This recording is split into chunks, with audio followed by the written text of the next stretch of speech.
Good morning, friends. I want to extend a warm welcome to you today. Everyone is welcome here. This community is a safe place where we support each other in the sacred task of becoming, celebrate the transcending mystery of life, and rely on the transforming power of love. Today and every Sunday in May, our theme is Peace for All. Our dual focus for this service is remembrance of the activists for LGBTQ equality, Harvey Milk, and the related topic of the importance of being a self. We have a lot of very special content in today's service, so we will probably be going a little over an hour, perhaps an hour and 15 minutes or so. We will, however, finish with our circle talk at our usual time of 12:30 sharp. Right now, Leah McCoskey will open the service with some thoughts on International Day Against Homophobia, Biphobia, and Transphobia. After Leah opens the service, Lizzie Eklund will share with us how being an alumni of the Buff Religious Education Program has made a difference in her life. Leah, you have the floor. Good morning and welcome, everyone. I am here today on behalf of the Welcoming Congregation Committee to commemorate International Day Against Homophobia, Transphobia, and Biphobia, which is celebrated on May 17th. May 17 is a day to celebrate diversity and resilience. It is also a day to celebrate resistance, both past and present, and the hope for a better tomorrow. So today, we celebrate our shared values and we reject homophobia, transphobia, and biphobia in all its forms. The announcement for this week's Buff service featured a quote from the poet Rainier Marie Rilke. The quote read, "If we surrender to the earth's intelligence, we could rise up, root it like trees." This quote for me provided a fitting lens for understanding the importance of a day like International Day Against Homophobia, Transphobia, and Biphobia. The Earth's intelligence has time and time again shown us that there is strength in diversity, that it should be embraced for the health of the planet. Just as a monoculture threatens the health of an ecosystem, the homophobic, transphobic, and biphobic threaten the health of our communities. And we see evidence of these threats all around us. Just recently in national news, I saw that apart from multiple anti-trans sports bills that are being proposed in a variety of different states, that in Tennessee, a bill was introduced that would essentially require schools to notify parents in advance whenever any kind of curriculum involving sexual orientation or gender identity was going to be introduced, so that the parents could essentially opt their children out of this education. And globally, we saw a recent hate crime in Latvia, and Poland's president has signed a family charter which has pledged to block gay marriage, prevent same-sex couples from adopting children, restrict what kind of education can happen in schools, and even encourages local municipalities to declare themselves to be LGBT-free zones. I've also seen threats recently on a personal level. I teach writing at Lake Michigan College, and I had students this past semester who wrote about the personal mental health issues and challenges that they faced resulting from their coming out in a family who did not value them for who they are. All of these things, which stem from homophobia, transphobia, and biphobia, are a threat to us. In my lifetime, I have seen a lot of progress for the LGBTQ+ community, and this progress feeds my hope. But as long as fear continues to threaten our community, the work is not done. So today, we celebrate International Day Against Homophobia, Transphobia, and Biphobia. To combat the fear felt by those who would threaten us, we must embrace some of fear's antonyms: assurance, joy, and love. And we can do this on many levels. We can personally affirm our support for the LGBTQ+ community and our rejection of homophobia, transphobia, and biphobia. We can support the Out Center and other advocacy groups. We can add our pronouns to our email signatures and our Zoom IDs. We can wear pins, fly flags to show our support, and we can even buy rainbow masks. And however we choose to celebrate this International Day Against Homophobia, Transphobia, and Biphobia on May 17th, take your cue from nature and remember, it is through our beautiful diversity that we draw our strength. Yeah, thank you, Leah. Now, Lizzie will speak to us. Lizzie. Hi, I'm so happy to be here. My name is Lizzie Eklund or Liz. Either one is fine. This is radar behind me. And I am a graduate of the Buff Religious Education Program.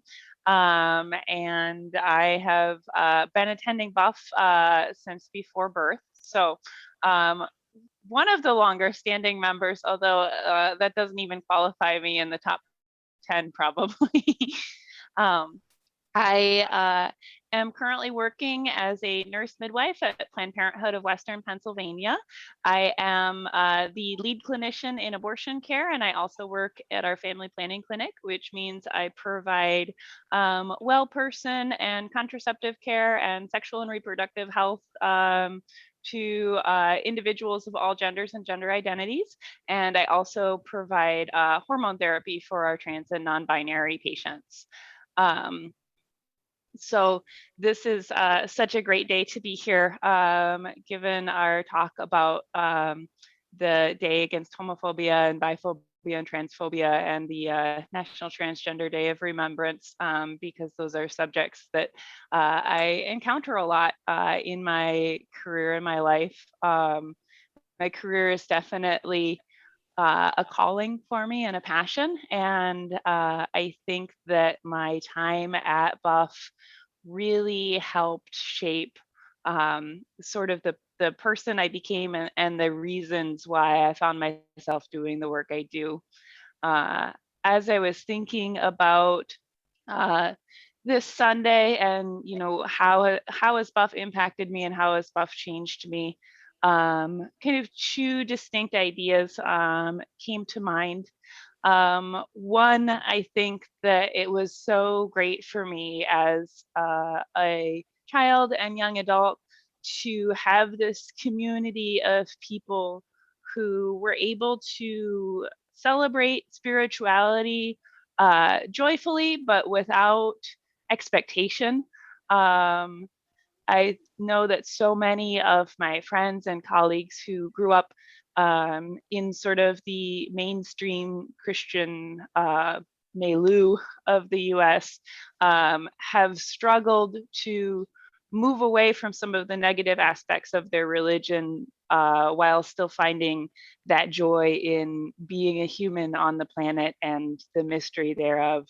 And I think growing up at Buff, where there was always that invitation to explore and to celebrate, was something that was really helpful on my spiritual journey and has let me come to a place where I get to feel good about just being a person in the world and what a mystery that is, and what a joy to discover what's next. The other thing that I think was really meaningful for me about growing up at Buff was moments like we just had, where the work of coming together as a community is the work of continually acknowledging that there is work to be done and that this is just a essential part of life, is that will always be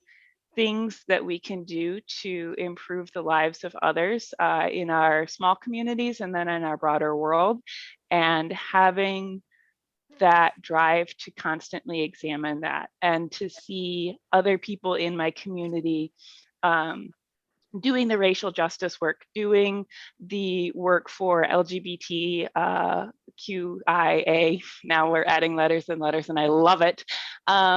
Doing the work for those communities, doing the work for homeless people and people who may not have a voice other ways, and coming together every Sunday and being able to say whose voice is not being heard and how do we uplift it, and that just being a normal part of what life should be like, really helped shape, I think, the course that my education and career and passion and calling went along. So thank you all for being part of my growth and my journey.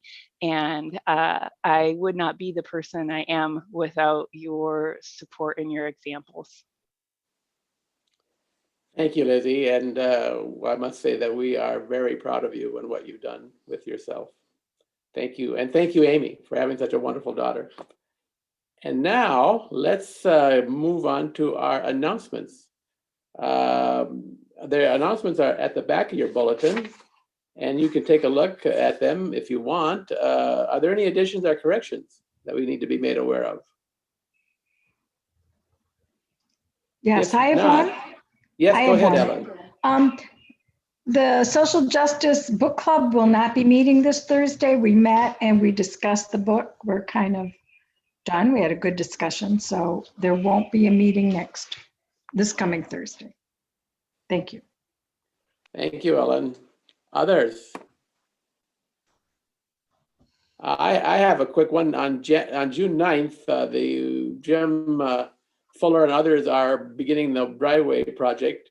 And if you would like to help on that, if you have a shovel or a pick or can just be an errand person, please give Jim a call. He'd love to have you be there for that project. It's going to be from the 9th through the 12th, through Saturday the 12th. If there are no other announcements, let's move on then to our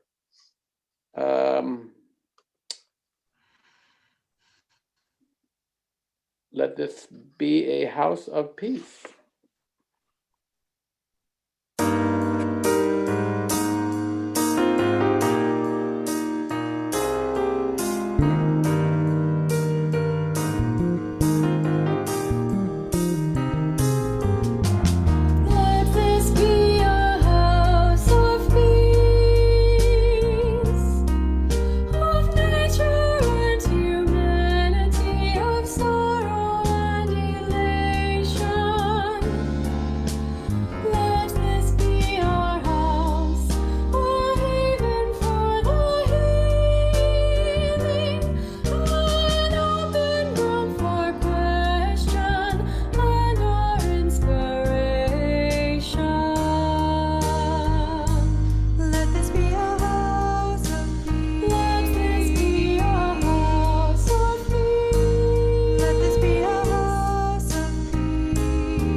lovely choice by our buff musicians.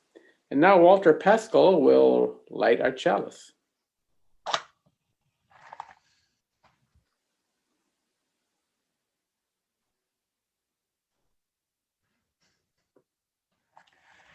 UU churches such as ours are quite different from other churches. We don't tell you what to believe. We let you figure it out yourself as you make your way through life. Thank you. Amen, and thank you, Walter. And now when the words for our affirmation appear on the screen, let us read them together. Love is the spirit of this church, and service is its law. This is our great covenant, to dwell together in peace, to seek the truth in love, and to help one another. Pride, the story of Harvey Milk and the rainbow flag. Written by Rob Sanders, illustrated by Steven Salerno. You have to give them hope. Hope for a better world. Hope for a better tomorrow. Harvey Milk was an ordinary man, but he had an extraordinary dream. That dream would change history. Harvey dreamed that everyone, even gay people, would have equality. He dreamed that he and his friends would be treated like everyone else. He dreamed that one day people would be able to live and love as they pleased. With his New York accent, Harvey talked to everyone about his dream. His voice boomed, his body bounced with energy and excitement. Some people listened. A few agreed. Most did not. But Harvey's big voice and his big dream wouldn't be stopped. He discovered that the best way to change laws was to help make laws. In 1977, Harvey Milk took a big step toward that dream when he became one of the first openly gay people to be elected to political office in the United States. Harvey and his friends planned marches to protest inequality and unfair laws. And just days before one of the marches, Harvey had an idea. A symbol, he thought. We need a symbol that shows who we are and how we feel. Something to carry during the march. Something to make people feel they're part of a community. Something to give people hope. Something extraordinary. Harvey knew an artist who could help, Gilbert Baker. Harvey asked. Gilbert said, "We need a flag." Volunteers arrived to help Gilbert's design come to life. Together, they dipped fabric into large barrels filled with vivid, vibrant dyes. They cut and pieced and sewed until Harvey, Gilbert, and the other activists had a flag. A flag with 8 colorful stripes. A flag that Harvey hoped would give hope. On June 25, 1978, when it was time for the march, a breeze stirred in San Francisco. The flag unfurled. Rights are won only by those who make their voices heard. The wind blew. The flag fluttered, flapped, and flew. A rainbow, as bright and unique as the men and women who walked behind it, led the march. Harvey and the people asked for equality. They asked to be treated like everyone else. They asked to live and love as they pleased. They hoped the march would make a difference. Harvey was proud of the flag and proud of himself. He hoped others could be proud too. 5 months later, on the morning of November 27, 1978, Harvey and the mayor of San Francisco George Moscone, were assassinated. Their lives were taken by a man who did not think like Harvey, or feel like him, or love like him. The flag did not fly on that dark, sad night. Instead, thousands and thousands of people marched silently, carrying candles. The candlelight wove through the streets of San Francisco, up and down hills and around city buildings. A mile of glowing candlelight in honor of 2 lives lost. That could have been the end of Harvey's dream and the colorful flag. But it wasn't. More rainbow flags were created. Some of the colors changed. 8 stripes became 6 stripes. But the meaning of the flag did not change. It was a flag of equality. More and more people began to think of the flag as their flag. They began to feel pride. They began to have hope. In 1994, Gilbert Baker designed another rainbow flag. This one was larger than all the rest. Women and men, side by side, carried the flag. A proud, mile-long rainbow floating through New York City. The flag wove through the streets, up and down avenues and boulevards and around city buildings. The people demanded equality. They demanded to be treated like everyone else. They demanded to live and love as they pleased. They were proud. They had hope. They would make a difference. I ask for the movement to continue, for the movement to grow. More rainbow flags were made. Some were printed on bumper stickers and t-shirts. Others were hoisted onto lampposts on Halsted Street in Chicago. One was hung in the Museum of Modern Art in New York City. Soon, the rainbow flag was flying in other countries, like Brazil, England, Israel, Russia, Singapore, and Turkey. The rainbow flag now unfurled on farms, in suburbs, and in cities. The flag flew proudly outside public buildings, hotels, shops, restaurants, churches, and homes. And once, on June 26, 2015, the White House was awash in the colors of the rainbow flag. Equality, pride, hope, love. Harvey's dream became a flag for us all.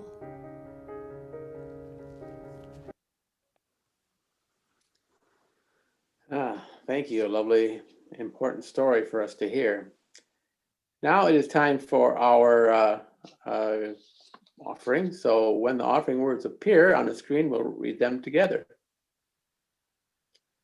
This fellowship is the community of ourselves. Its resources are our resources. Its wealth is what we share. As we contribute to the life of this community, we affirm our lives within it. And thank you all for your generosity. And now, Somewhere, sung by Julie Williams.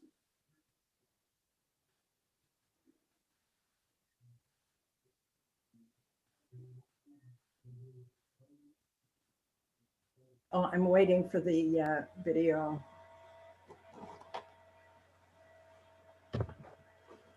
There's a place for us, somewhere a place for us, peace and quiet and open air, wait for us somewhere. There's a time for us, someday a time for us, time together with time to spare, time to learn, time to care. Someday, somewhere, we'll find a new way of living. We'll find a way of forgiving. Somewhere there's a place for us, a time and place for us. Hold my hand and we're halfway there. Hold my hand and I'll take you there. Somehow, someday, somewhere.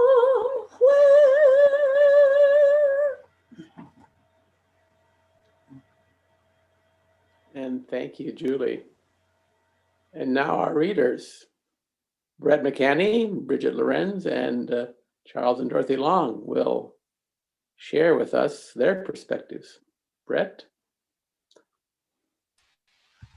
Good morning. That's a tough act to follow. That was beautiful, Julie. Hopefully you'll sing that for the Pride service too. Anyway, to get started, I'm going to read a couple quotes. First one from Ralph Waldo Emerson. To know even one life is breathed easier because you have lived. This is to have succeeded. And then, of course, my favorite from Harvey Milk, which leads me right into my talk today. I cannot prevent anyone from getting angry or mad or frustrated. I can only hope that they'll turn that anger and frustration and madness into something positive, so that 2, 3, 4, 500 will step forward, so the gay doctors will come out, the gay lawyers, the gay judges, gay bankers, gay architects. I hope that every professional gay will say enough, come forward and tell everybody, wear a sign, let the world know.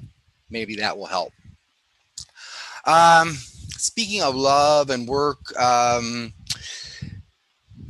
think probably the best way is to incorporate how important it has been throughout my life being out at work. When I first moved down from out of the woods where I came from, I decided that everywhere I was going to be out.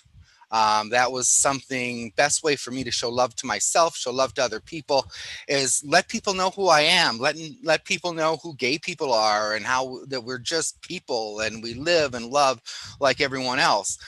So, a good portion of our lives is spent at work. We spend 8 hours a day there with different people we know.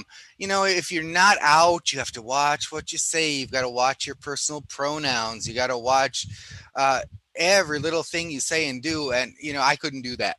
I was really scared it was going to be a negative experience and, never really had one. I think the greatest example of love shown to me and at my workplace, because I was out, if I hadn't been out, this could have never ever happened. It's a story from a few years ago, probably about more than 17 years ago, when we adopted our daughter. I worked in a large Catholic institution. Everyone knew I was gay. Everyone knew who I was. Everyone knew I was adopting. Everyone knew my spouse. And of course, things didn't always go as smooth as planned for this adoption. So, I could have a certain amount of time for paternity leave, but it ended up had to have a lot more leave than that. Adopting at that time was a little different than it is now. We were not able to adopt as a couple. I could adopt and then he could adopt later. We didn't want that. So we had to set up temporary residence in Pennsylvania, which we did. And I was guaranteed to have my job back when I came back. Of course, it worked out nicely because while we were residing in Pennsylvania, which was where the birth mother lived, she did give birth a little earlier than she had intended, but not much. It was basically a full-term baby. She had the baby. We were getting ready to go home, and the Blackfoot Nation kind of put a little delay on that. They wanted to do some more research to see if there was any family ties or tribe ties that I guess would keep us from adopting. I mean, we already had her in our little sort of residence in Pennsylvania. When we came back, I walked back into work, walked into the break room, which was full, absolutely full of gifts for our daughter. I had to make several trips just to take everything out of there when I went home that night. I mean, and these were people who were not gay people. We had, it was a Catholic institution, a lot of Catholics. We had some evangelicals, but nobody really cared. I mean, they loved me as a person. They loved my partner as a person. They, of course, gave love to my daughter. Same work environment, less than 2 years later. My spouse was dying. Of course, went to that hospital, of course, so everyone knew what was going on, what he was dying from, knew when I had to take off, when he could no longer care for himself. His disease progressed rather rapidly. And of course, I received nothing but love and care throughout that. I was able to take, once again, all the time I needed off, and I needed a long time off. I had a toddler to raise, had arrangements to make, have a whole bunch of things to do, and I received nothing but love and caring from these people. People brought me food, people called, people came out just to visit. I mean, things I would never expect from people I work with. Then, of course, after I returned to work, I received just a great welcome. And at that point, I mean, even before I went back to work, I was told not to worry about a babysitter or anything when I returned to work until I could make other arrangements. This, of course, was a 7 p.m. to 7 a.m. job. There's no daycare open at that time. So until I got myself a daytime job and got daycare, there was, a good 6 months, and I never had to worry about anything, as far as my daughter's care went. And I was who I was, they were who they were, but we were people, we were people who loved and cared about each other. And, it's very important to be out, come out, whoever you are, not just wherever you are. If you're an ally, come out as an ally. Be out there, tell your personal stories, be who you are. And that is what's going to get us the equality that we need, whether we be gay, lesbian, trans, and any other of the letters that I'm so happy to see coming on with us. We've got a big family, and just so grateful that there are a lot of people out there to support all of us. And that's all I got. Thank you, Brett, and we're really glad and grateful that you are a part of us.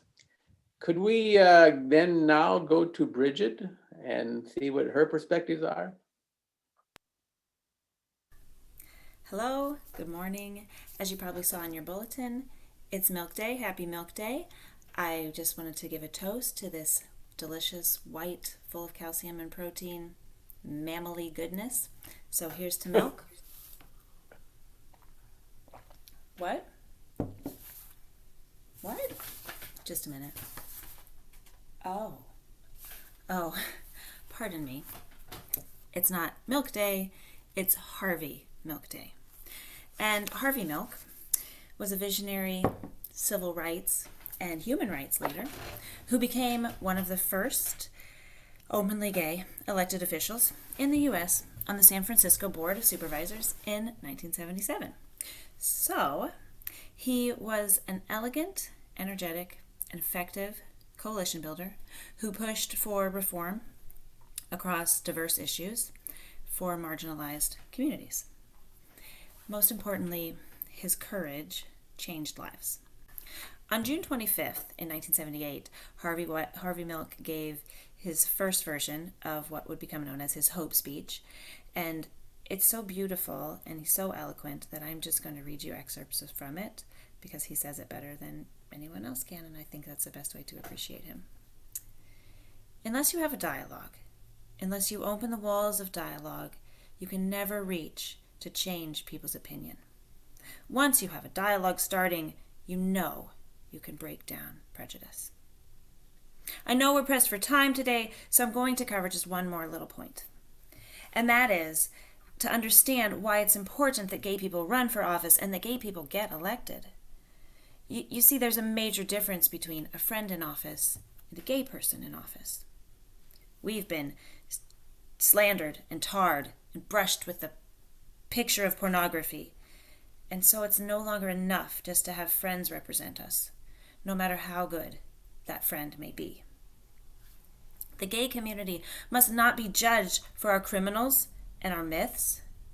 Like every other group, we must be judged by our leaders, who are themselves gay and who are visible. A gay person can set a tone, can command respect, not only from the larger community, but from our young people in our own community, who need both examples and hope. The anger and frustration that some of us feel is because we are misunderstood. And friends can't feel that anger and frustration. They can sense it. They can sense it in us, but they can't feel it. Because a friend has never gone through what is known as coming out. I will never forget what it was like coming out and having nobody to look up toward. I remember the lack of hope, and I can't forget the looks on faces of people who have lost hope. Be they gay, be they seniors, be they blacks, be they Latins. These are strong people, strong, but even they need hope. The only thing they have to look forward to is hope, and you have to give them hope. Hope for a better world, hope for a better tomorrow, hope for a better place to come, if the pressures at home are too great. Hope that all will be all right. Without hope, not only are the gays, but the blacks, the seniors, the handicapped, the us's will give up. If you help elect more gay people, that gives the green light to all who feel disenfranchised. A green light to move forward. It means hope to a nation that has given up. Because if a gay person makes it, the doors are open to everyone. And you, and you, and you, and you, and you have to give people hope. On November 27th, 1978, Harvey Milk was assassinated after years of receiving daily death threats. He even made a statement regarding these threats that said, "If a bullet should enter my brain, let that bullet destroy every closet door." His assassin was acquitted of murder charges on what would have been Harvey's 49th birthday on May 21st, 1979, which ignited the White Night riots in San Francisco. May 21st is now known as Harvey Milk Day in his honor.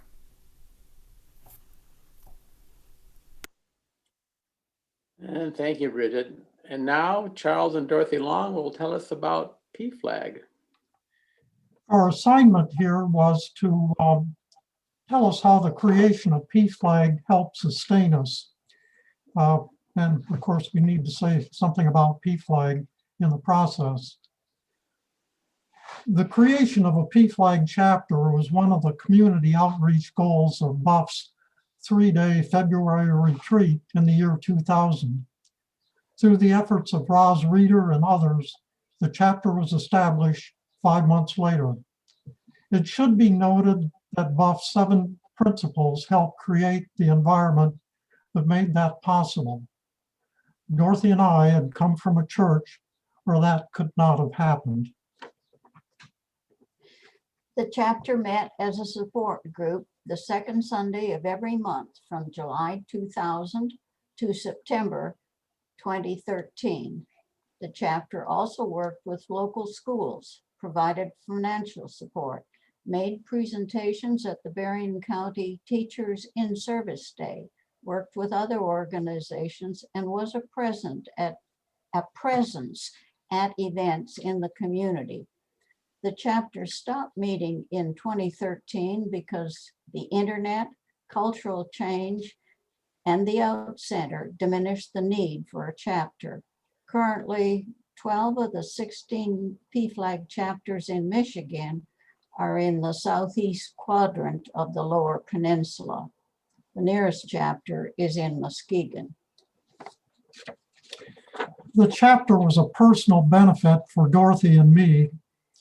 For us, our support of PFLAG was a public manifestation of our love for our two GLBTQ children. PFLAG also provided opportunities to bring a small bit of justice into the world. That too was important to us. The socializing that PFLAG provided enabled us to share our experience and learn what others, both straight and gay, had experienced. We were able to befriend and befriended by people we would not have otherwise met. One of the most important things for me was an opportunity to learn about the GLBTQ world. I felt totally helpless when our daughter revealed that she was gay. I needed to know more. I searched for books in the Lincoln Library, found a book published about 1950, which claimed that the lesbian women were the result of absent fathers. Of all the possible reasons, this was one that was absolutely not true in our family. The late 1990s was a time when that was only whispered about, and I'd had no exposure to anyone like that. It was important for me to meet others who were gay and other parents of people who were gay. Thank you. And thank you, Charles and Dorothy, for that lovely discussion about PFLAG. And now we have a special piano piece by Iris Lorenz. Hi, my name is Iris Lorenz, and I'm going to play Touch Rainbow.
Wow, thank you, Iris. Iris Lorenz, age 8. And now it's time for our message. And I and our Tara and I will be giving the message today. I'm going to let Tara be last because I want her to have the last word. So I will begin. In the title of our sermon is The Challenge of Being a Self. One of the reasons we are gathered here today is to honor the memory of Harvey Milk.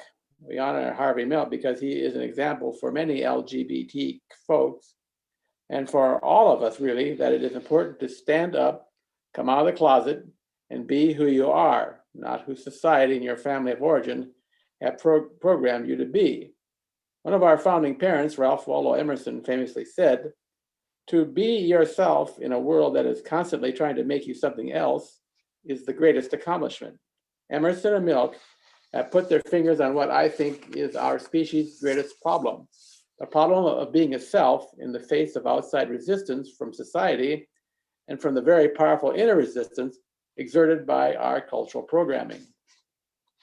There's a legend from the 18th and 19th centuries. In the days before embalming, when a person died, or at least looked dead, a string was tied to one of their fingers, which would, after interment, lead through a hole in their coffin up to the surface where it was attached to a small bell. The idea being, if the person was not really dead and regained consciousness, they could wiggle their fingers and set off the bell, alerting a relative or a professional grave watcher to take swift action to exhume the coffin. Thus the saying, "saved by the bell." True or not, it seems to me that this is a pretty good metaphor for the human situation when it comes to being a self. By the time most of us reach our teen years, we are so deeply buried in the convention, tradition, and the narratives of our families and our societies that the actual self we are meant to be, along with a lot of our natural vitality and love for life, is pretty much hidden away and unavailable to us. One may be a bright, accomplished adult with a wonderful spouse, have 2.5 kids who have grown up to be lawyers and doctors, own a house in the suburbs, vacation on one's lake home in Minnesota, have a lot of money in the bank, and spend every Wednesday evening serving at the local soup kitchen, and still not be one's self. In other words, not really living one's life. The situation would actually be pretty hopeless were it not for one thing. There's a string, a metaphorical string, that is attached firmly to the heart, which if pulled can lead to exhumation and new life. What is that string? A string that leads to the new life of authentic being is simply what you love. What you love is there for you, and for most of us in plain sight. The trick is learning to grasp it and start pulling. This is where Emerson comes in. He knew that most of us have a real resistance to pulling on the string of what you love. He also knew that society is not often in favor of one pulling on the what you love string. Additionally, we are rightly afraid that if we start pulling, cultural structures we have built around ourselves and provide us with a sense of safety could come tumbling down. I had a routine in college that I followed every weekday. At 7 a.m., I entered the engineering library. Using the library as a base, I would, when not in class or eating in the dining hall, sit for hours solving engineering problems. At 10 p.m., when the library closed, I would walk back to my room, prepare myself for bed, and read a chapter or two of the Bible and go to sleep. This was all according to plan, my family's plan, that I should be an engineer and be steadfastly religious. It turned out that my what you love string was not attached to engineering. It was connected to religion. It was not, however, a specific religion like the Christianity that I then practiced. My fascination is religion in a general sense, as in how the heck do people use their religion as a vehicle for coping, prevailing, and saving themselves for the greater vivifying life. I found and still find the whole religious project fascinating. I take it as a self-evident truth that it is truly harrowing to be aware of oneself, to be sapient, to everyday snack from the tree of the knowledge of good and evil. I came to realize that most of us, most of the time, blunt the agony and with it the joy of being by hiding away in the structures of convention, tradition, and narrative, which become our prisons and eventually our graves. Prisons and graves that allow us some feeling of safety, but are, as I said before, structures of our own making that enslave us to approved ways of thinking, perceiving, and imagining. The function of good religion is to allow us to avoid having society metaphorically burn us at the stake, while at the same time come out from behind our prison walls so we can truly be alive to love and to live. Good religion is a vehicle for giving expression to the self. Religion that is not so good buries us deeper in the structures that enslave us. Really bad religion is religion that has been weaponized to attack and belittle those with whom we disagree. And yes, weaponizing their religion is something that you sometimes do too. I have been guilty myself many times. I have become convinced over the years that my ministry, while I travel on my own road of recovery, is mostly about facilitating others the lifelong task of finding and grabbing hold of their own what you love strings and pulling. This is why I so enjoy all of you taking part in these worship services. When you bring a reading, a poem, a song, a joy or a sorrow to this congregation, you are telling part of your story. When we tell our stories, the prison walls of convention quake, mortar cracks and loosens, foundations shift and give way, and there, hiding in plain sight, is the string of what you love just waiting to be pulled. And now, Tara.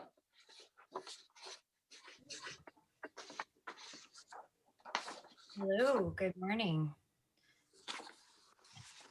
I feel like I need to pull a lot of strings now. All right, so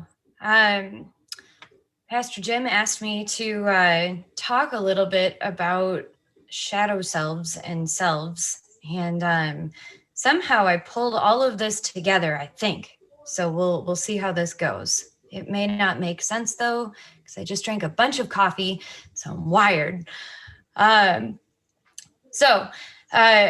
of my favorite Harvey Milk quotes is actually, hope is being able to see that there is light despite all of the darkness. However, Carl Jung says in Psychology and Alchemy that there is no light without shadow and no psychic wholeness without imperfection. So I thought that today might be a good day to talk a little bit about the shadow self in general, just because I'm delving into a little bit of a deeper dive into this myself, and find it interesting, but also feel like it ties in. So bear with me. Hopefully it makes sense. If not, my bad. I'm imperfect.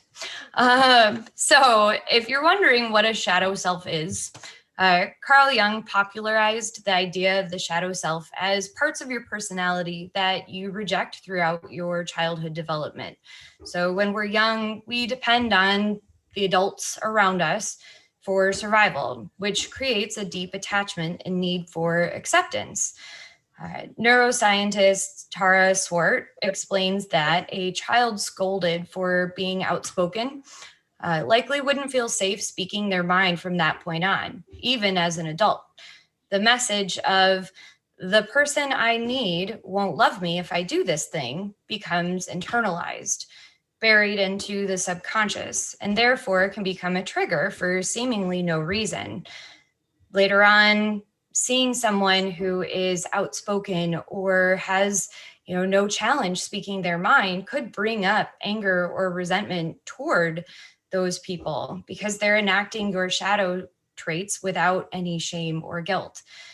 This leads a lot of us to something called projection.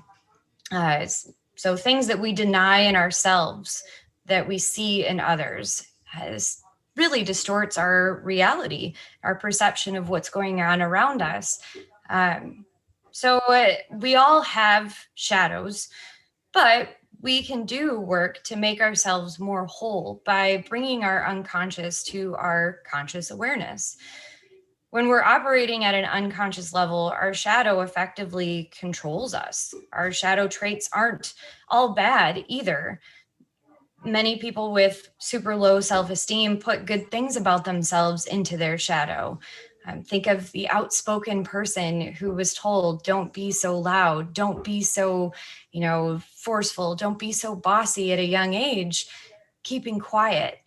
Imagine, a Harvey Milk who was told at a really young age, no one wants to hear your voice, and he stayed quiet. How many Harvey Milks out there were? But just because our personality traits that are in our shadow are hidden from our own conscious awareness doesn't necessarily mean that other people don't see it. One really interesting thing that I just kind of recommend as a side note, or I guess to quote Pastor Jim, by way of footnote, is the concept of Johari Window, which is a really cool tool. There's actually an online version of it where it can help you to understand parts of yourself, things that you identify with, things that you identify with that other people identify with you. But then you can also start to explore some blind spot areas, which is kind of the Johari Window equivalent of your shadow. So your unconscious traits, which is a really interesting thing. So where is all of this going, and how do I connect all of these things in with Harvey Milk and all of this? So I started thinking about the shadow self and kind of our shadows in general. And this kind of made me think, oddly enough, of Peter Pan. One of the first scenes in Peter Pan, in at least the kids' movie that I remember, Peter Pan is kind of chasing around his shadow, and he's caught because, the darling children, actually, I think it's Nan, the dog, that catches Peter Pan's shadow. And then they hold the shadow ransom, and force Peter Pan to take them to Neverland because they have his shadow. And there's this really sweet, scene where Wendy sews Peter's shadow back to him to connect him. And I was thinking about kind of this metaphorical shadow, and I'm not entirely sure that, that was the intent behind Peter Pan's shadow. However, when I was looking it up online, just to kind of dig a little bit more, one interpretation is that Peter's shadow is kind of typically understood as a symbol of his inability to reach adulthood. And sorry, distracting kids. And a lot of times I think that when we disconnect ourselves from our shadows or push things into the shadows, it makes us unable to reach ourselves, our whole selves. And if we think about, what that does to kind of our whole selves in general, it leaves us feeling, anger or fear or resentment toward people who can enact their whole selves. I also found it really interesting to think about just the concept of Peter's shadow and closets and hiding pieces of yourself from others. Harvey Milk was a big proponent of coming out and being open about yourself and your identity. But a lot of times if we repress those things, we don't necessarily know that they're there because they're part of our shadow selves. We have to do a lot of digging and a lot of work, which also just makes me so much more in awe of people like, RuPaul and Laverne Cox and Elliot Page, who know who they are and are willing to put that out there for everyone in that bravery, so we can all kind of see that, and see their shadows, I guess, or feel connected to their shadows. So with that, I don't think that there's any actual connection between Peter Pan and the concept of pansexuality, but Pastor Jim told me if it makes me a little bit scared to say, then I'm probably in the right path. So for all of you, out there, part of my shadow is that I identify as pansexual, which is, I guess, not pan Peter Pan, but whatever, we're going to connect it because it's part of my shadow. And now it's out in the light. So in honor of Harvey Milk, and for tomorrow, in honor of Pansexual and Panromantic Awareness Day, which is actually tomorrow, yay. There you have it.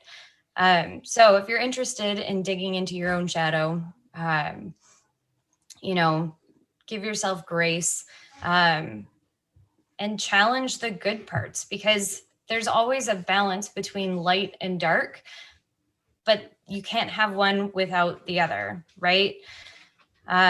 So as Harvey Milk said, if you're not personally free to be yourself in that most important of all human activities, which is the expression of love, then life has lost its meaning. So I will see you all in the shadows. Wonderful. Thank you, Tara, for that very interesting and insightful talk. And now, Walter Pascal will extinguish our chalice.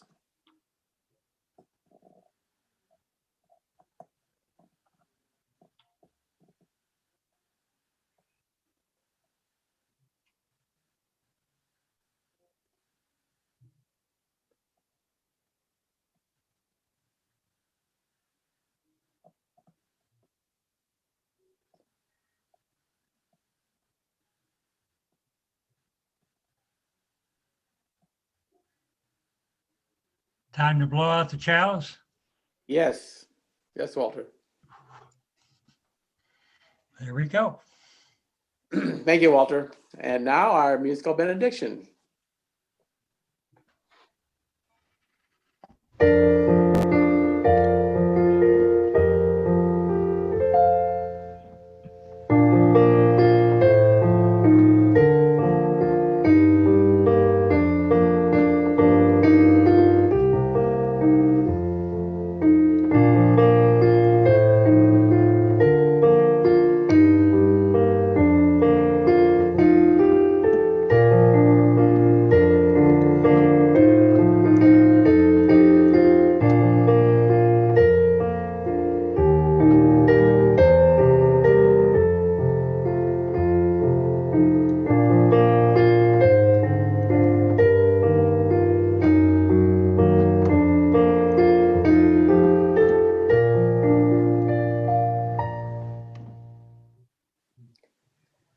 Go in peace, friends. But if you decide, and I hope you will, to stick around for our after service breakout rooms and chats, I think since we ran long though, that we might just go right to our chat today. So let's stick around if you want to, and our technical person will move us back to our original positions, I think.